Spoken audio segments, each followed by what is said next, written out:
আমরা নারীরা হেরে যাই কিছু বাস্তবতার কাছে, কখনো হেরে যাই পরিবারের কাছে, কখনো হেরে যাই নিজের প্রিয় মানুষের কাছে, আবার কখনো হেরে যাই নিজের ইচ্ছের কাছে।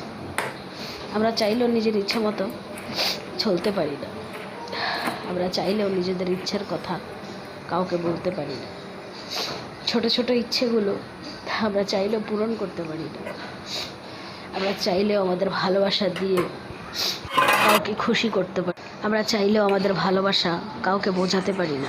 তাও আমাদের কাটিয়ে দিতে হয় সারা জীবন, মানিয়ে নিতে হয়। আমরা সারা জীবন কাটিয়ে দেই অবহেলা, অপমান। আমাদের বেঁচে থাকতে হয় লাঞ্ছনা নিয়ে। আসলে আমাদের তো সবাই নিজেদের মতো ব্যবহার করে বেড়ায়। যার যেভাবে সুবিধা সে আমাদের সেভাবেই ব্যবহার করে। আমরা যার কথা মতো চলতে পারবো আমরা তাদের কাছে ভীষণ ভালো, আর যার কথা মতো চলতে পারবো না সেটা তো আর বলারই ব্যাপার না। আমরা এতটাই অসহায়, আমাদের যন্ত্রণা কাউকে বোঝাতে পারি না। আমরা যন্ত্রণাটা বোঝাতে ব্যর্থ, আমাদের কষ্টটা বোঝাতে ব্যর্থ। নিজের জন্য কখনো বাঁচা সম্ভব হয় না আমাদের। কখনো পরিবারের জন্য বাঁচতে হয়, কখনো স্বামীর জন্য বাঁচতে হয়, সর্বশেষ সন্তানের জন্য বেঁচে থাকতে হয়। আমরা নিজেদের কোনো কিছুর মূল্য দিতে জানি না, আমাদের কোনো কিছুর মূল্য নেই। সর্বশেষ আমরা কারো কাছে কোনো কিছু আশা করতে পারবো না, কারো কাছে কোনো কিছু আশা করা যাবে না। এভাবেই আমাদের বেঁচে থাকতে হবে, এভাবেই আমাদের কাটিয়ে নিতে হবে, এভাবেই আমাদেরকে মানিয়ে নিতে হবে।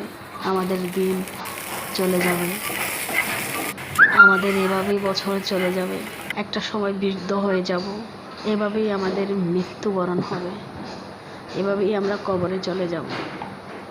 তাও আমাদের কদর কেউই করবে না। আমরা অনেক অসহায়, আসলেই আমরা অনেক অসহায়। নারীরা সত্যি অসহায়, নারীদের বোঝার মতো কেউ নেই, নারীদেরকে বুঝতে পারার কেউ নেই, নারীদেরকে শুধু ব্যবহারই করে যাচ্ছে। তাও আমরা বলতে হয় দিন শেষে ভালো আছি, আলহামদুলিল্লাহ।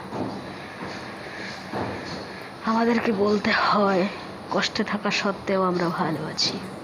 কি জীবন আমাদের!